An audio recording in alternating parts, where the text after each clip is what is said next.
बहुत स्वागत करता हूं अपने सभी स्टूडेंट्स का अपने क्रिस्टल ऑल चैनल पर। और आइए आज हम अपनी जो केमिस्ट्री की सीरीज हम लेकर आगे बढ़ रहे हैं, जहां पर हम केमिस्ट्री के इंपॉर्टेंट क्वेश्चंस की डिस्कशन कर रहे हैं केमिस्ट्री डोमेन के लिए। आज हम वहां पर एस एन पी ब्लॉक की इंपॉर्टेंट क्वेश्चंस को लेकर आए हैं आपके सामने। और ये क्वेश्चंस काफ़ी अच्छे क्वेश्चंस हैं, प्रीवियस ईयर क्वेश्चन से पूछे हुए हैं और बच्चे अक्सर इन क्वेश्चंस को लेकर डाउटेड रहते हैं। सो हमने इन क्वेश्चंस को आपके लिए स्पेशली इस चैनल पर लेकर आए हैं, इसलिए सभी बच्चे इस वीडियो को लास्ट तक देखें और इन क्वेश्चन से अपनी नॉलेज को डेफिनेटली एनहेंस करें। आइए हम शुरू करते हैं अपने पहले क्वेश्चन की तरफ, जहां पर आज हम डील करने वाले हैं chemistry of S and P block elements के साथ। तो आइए पहला क्वेश्चन आपके सामने, the inert pair effect is most prominently observed in which group of element. किस ग्रुप ऑफ एलिमेंट में ये आपको इनर्ट पेयर इफेक्ट बेसिकली आपको देखने को मिलता है। तो इनर्ट पेयर इफेक्ट आप जानते हैं, इसी की वजह से यहाँ पर वेरिएबल ऑक्सीडेशन स्टेट्स भी आपको देखने को मिलती हैं। तो यहाँ पर ये जो खास कर जो पी ब्लॉक एलिमेंट्स हैं वहां पर ये इनर्ट पेयर इफेक्ट देखने को मिलता है। तो पी ब्लॉक एलिमेंट से एक चीज तो क्लियर हो गया, सर ग्रुप 1 और ग्रुप 2 तो हो नहीं सकता क्योंकि ये लोग तो एस ब्लॉक में आते हैं। आपको पता ही होगा पीरियोडिक टेबल अपनी 4 ब्लॉक में डिवाइडेड है। एस ब्लॉक, उसके बाद आपके पास इधर पड़ता है पी ब्लॉक और इधर पड़ता है बीचों बीच में पड़ता है डी ब्लॉक और नीचे यहाँ पर आपके पास पड़ता है बेटा एफ ब्लॉक। तो बेसिकली अगर यहाँ पर कहा जा रहा है कि आपका इनर्ट पेयर इफेक्ट, तो सर वो तो पी ब्लॉक में आ गया, इस हिसाब से 13 और 14 में से कोई एक होना चाहिए, है ना। बिल्कुल, अगर आप यहां पर देखें, yes, beryllium sorry boron, aluminium, gallium, indium, thallium, yes. तो अगर आप देखिए जो बोरॉन की फैमिली है यहां पर आपको इनर्ट पेयर इफेक्ट देखने को बहुत मिलता है और इसीलिए प्रोमिनेंटली इनके पास दो दो ऑक्सीडेशन स्टेट्स आपको देखने को मिल जाएंगी। यस, इस हिसाब से आपका जो ग्रुप 13 है वो आपका करेक्ट आंसर हो गया, group 13, that is the boron family. Next question पर आता हूं, which element exhibits the highest oxidation state in its compound. So definitely आप इसमें दिमाग लगाएं और ये क्वेश्चन जब आप इसमें दिमाग लगाएंगे तो आपको यहां पर मिलेगा फ्लोरीन। यहाँ पर आपको क्या मिलेगा, फ्लोरीन जो है यहाँ पर आपको हाईएस्ट ऑक्सीडेशन स्टेट आपको देखने को मिल जाएगा। यहाँ पर आप यहाँ पर फ्लोरीन को जब आप ऑब्जर्व करेंगे तो इनके पास कुछ स्पेशल प्रकार के कंपाउंड्स बनाता है। Yes, special type of compounds बनाने की वजह से फ्लोरीन का ऑक्सीडेशन स्टेट काफी ज्यादा हाई हो जाता है। ये पी ब्लॉक एलिमेंट्स की केमिस्ट्री में आपने पढ़ा होगा। Next question, diagonal relationship is observe between the elements of. बेटा आप पीरियोडिक टेबल में अगर आप जाएं तो यहां पर जो हॉरिजॉन्टली आप जब आगे बढ़ेंगे तो इन्हें बेटा क्या कहते हैं, इन्हें कहा जाता है पीरियड्स बेसिकली। यस, तो अब यहां पर पूछा जा रहा है किन पीरियड्स के एलिमेंट आपस में सिमिलर प्रॉपर्टीज दिखाते हैं और उसी को डायगोनल रिलेशनशिप कहा गया है। तो यहां पर हम क्या बता रहे हैं, सर पीरियड नंबर 2 और पीरियड नंबर 3 इनके एलिमेंट्स आपस में प्रॉपर्टीज सिमिलैरिटी दिखाते हैं और इसी घटना को क्या कहा जाता है, डायगोनल रिलेशनशिप। आप जानते हो बेटा टॉप से बॉटम आने पर एटॉमिक साइज बढ़ जाता है ना, एटॉमिक साइज बढ़ जाता है, but again left to right जाने पर एटॉमिक साइज अगेन घट जाता है।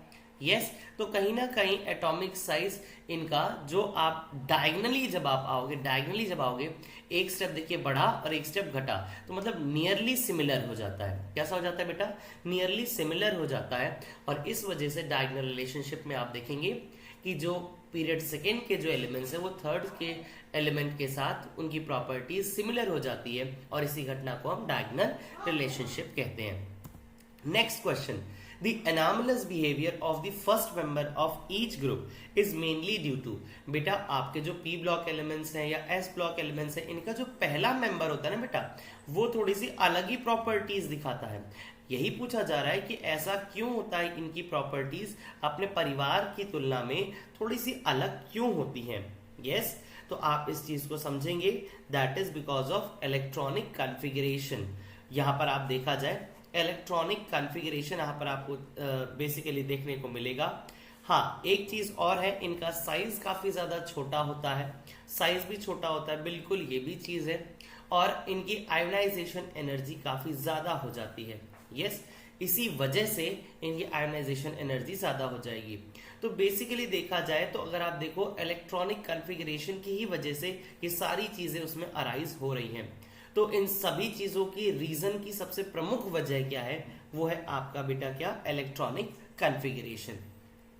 नेक्स्ट क्वेश्चन, आइए आगे बढ़ते हैं। एलोट्रोपी रिफर्स टू, एलोट्रोपी का मतलब क्या होता है बेटा, आपने पढ़ा होगा एलोट्रॉप्स ऑफ कार्बन। यस, तो आपने देखा होगा एलोट्रॉप्स ऑफ कार्बन के दो प्रकार के एलोट्रॉप्स होते थे। कौन से, एक होते हैं सर अमार्फस। कौन से होते हैं, अमार्फस। अमार्फस जहां पर कोई प्रॉपर रेगुलर स्ट्रक्चर देखने को नहीं मिलता। तो वहीं दूसरी तरफ कौन से होते हैं, क्रिस्टलिन। कौन से, क्रिस्टलिन। जैसे अमार्फस में क्या आएगा, coal tar, charcoal, yes, coke. जबकि क्रिस्टलिन में क्या आ जाएगा, diamond, graphite, Buckminster, fullerene. Yes, so ये चीजें आपको देखने को मिलेंगी। अमार्फस में कोई स्ट्रक्चर नहीं होता, जबकि क्रिस्टलिन में प्रॉपर स्ट्रक्चर होता है वो कार्बन ही, बट अलग अलग फॉर्म्स में वो आपको देखने को मिल पा रहे हैं। यस, तो बेसिकली इसका जो सही आंसर होगा वो होगा the existence of an element in multiple forms, the existence of an element in multiple forms. Okay, next question पर हम आते हैं। Catenation is a characteristic feature of, बेटा ये बहुत ज्यादा इंपॉर्टेंट क्वेश्चन है। आपको पता होगा कि ऑर्गेनिक केमिस्ट्री, आप जानते हैं केमिस्ट्री 3 हिस्सों में बटी हुई है। केमिस्ट्री 3 हिस्सों में बटी हुई है, कौन सी सर, फिजिकल, ऑर्गेनिक और इनऑर्गेनिक। इनऑर्गेनिक, तो अगर हम बात कर लें यहाँ जो ऑर्गेनिक केमिस्ट्री है बेटा, ऑर्गेनिक केमिस्ट्री है, ये ऑर्गेनिक केमिस्ट्री बेसिकली कार्बन की वजह से है। और कार्बन के पास ये ऑर्गेनिक केमिस्ट्री बनाने की क्षमता क्यों आई, क्योंकि उस कार्बन के पास एक स्पेशल प्रॉपर्टी है जिसे हम क्या कहते हैं बेटा, कैटिनेशन। क्या कहते हैं बेटा, कैटिनेशन। क्या होती है ये property, self linking property of carbon atoms. मतलब आपस में जब एक दूसरे के साथ ये बॉन्ड बनाते हैं तो बहुत मजबूत बॉन्ड बनाते हैं, और इसी घटना को क्या कहते हैं बेटा, catenation, self linking property of carbon atoms कहते हैं। नेक्स्ट क्वेश्चन पे आप आ जाइए। विच element is shown is known for extensive catenation and the formation of stable chains and rings। अब यहां पर ध्यान दें, इनमें से कौन सा ऐसा एलिमेंट है जिसका आपने देखा होगा काफी सारे स्टेबल चेन्स बनाएगा और रिंग्स बनाएगा। Which element is known for extensive catenation and the formation of stable chain and rings, तो that is your silicon. That is your silicon. यहां पर आपका सही आंसर होगा सिलिकन। यस, आगे बढ़ते हैं। The complex formation tendency is highest for which block elements. आप ध्यान देंगे, जो भी बड़े बड़े कॉम्प्लेक्सेस बनते हैं, कॉम्प्लेक्सेस मतलब बेटा देखिए दो प्रकार के एडिशन कंपाउंड्स पाए जा सकते हैं। एडिशन कंपाउंड्स दो प्रकार के होते हैं। कौन से होते हैं बेटा, एक होंगे वो जिन्हें आप कहोगे डबल सॉल्ट, एक कहोगे डबल सॉल्ट, और वहीं दूसरी ओर एक होता है आपके पास कौन सा, कॉम्प्लेक्स सॉल्ट। कौन सा, कॉम्प्लेक्स सॉल्ट। और कॉम्प्लेक्स सॉल्ट के बीचों बीच में जो सेंट्रल मेटल एटम होता है, सेंट्रल मेटल एटम होता है, पूछ रहे हैं कौन सा एलिमेंट है जो ज्यादा से ज्यादा सेंट्रल मेटल एटम या आयंस बेसिकली प्रोवाइड करता है। तो वो कौन है बेटा, वो है डी ब्लॉक एलिमेंट्स। कौन सा है, डी ब्लॉक एलिमेंट्स, ठीक है ना, जिन्हें हम ट्रांजिशन एलिमेंट के नाम से भी जानते हैं। Next question, ionic hydrides are typically formed by. Ionic hydrides, hydrides माने H माइनस, तो बेसिकली कौन बनाता है, लिथियम हाइड्राइड, सोडियम हाइड्राइड, आपने पढ़ा होगा इनको। तो ये बेसिकली कौन है, lithium, sodium, potassium, rubidium, caesium, francium. तो ये बेटा कौन है, ये है आपके एल्कली मेटल्स। कौन है ये, आपके एल्कली मेटल्स हैं। Okay, alright. Next question, the basic beryllium acetate is an example of compound showing. अब ध्यान देखिएगा, बेसिक बेरिलियम एसीटेट मतलब बेरिलियम एसीटेट जो है वो बेसिक कैरेक्टर का है। यस, तो बेसिकली ये बेसिक कैरेक्टर यहाँ पर वर्ड यहाँ पर आ ही गया, वर्ड बेसिक। अदरवाइज इस तरीके से भी लिखा जा सकता था, beryllium acetate is an example of compound showing, तो दैट वाज बेसिक कैरेक्टर। ये भले आपको एसीटेट ग्रुप आपको यहाँ पर देखने को मिले, COO माइनस देखने को मिले, पर फिर भी ये बेसिक कैरेक्टर दिखाता है, ठीक है ना, ये बेसिक कैरेक्टर आपको दिखाएगा। क्यों, क्योंकि इनके पास सर जो आउटर मोस्ट शेल में सफिशिएंट इलेक्ट्रॉन्स मौजूद नहीं होते। Yes, alright. देयरफॉर ये क्या करेंगे, ये H+ को एक्सेप्ट करने का प्रयास करेंगे, जहां डोनेट करना चाहिए वहीं एक्सेप्ट करने का प्रयास करेंगे। आइए हम आगे बढ़ते हैं नेक्स्ट क्वेश्चन की तरफ। Which type of hydride is formed by boron and aluminium? किस प्रकार के हाइड्राइड से बोरॉन किस प्रकार के हाइड्राइड्स बोरॉन और एल्यूमिनियम बनाते हैं? तो अब आप ध्यान दें, क्वेश्चन नंबर 11, यहां पर आप ध्यान दीजिएगा, ये लोग कोवैलेंट हाइड्राइड्स बनाते हैं। कैसे हाइड्राइड्स बनाते हैं बेटा?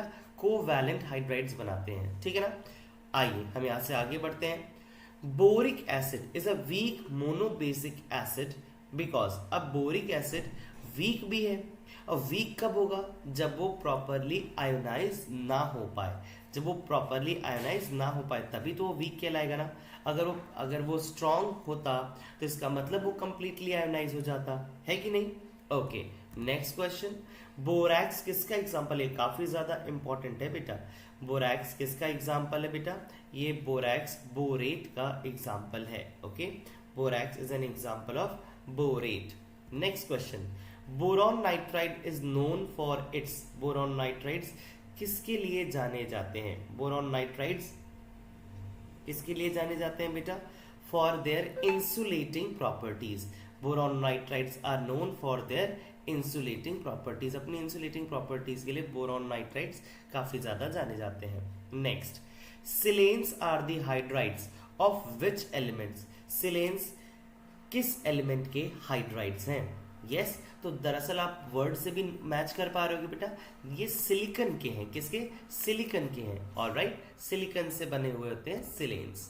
The most common oxide of nitrogen is, आप ध्यान से समझे, मोस्ट कॉमन ऑक्साइड इसमें कौन सा है? Die nitrogen tetra oxide, die nitrogen tetra oxide. Okay, ये बहुत ज्यादा आपको एनवायरमेंट में आपको बेसिकली सबसे ज्यादा अबंडेंस इन्हीं की मिलेगी अगर नाइट्रोजन ऑक्साइड्स की बात की जाए, ठीक है ना। ओके, नेक्स्ट क्वेश्चन पर हम आते हैं।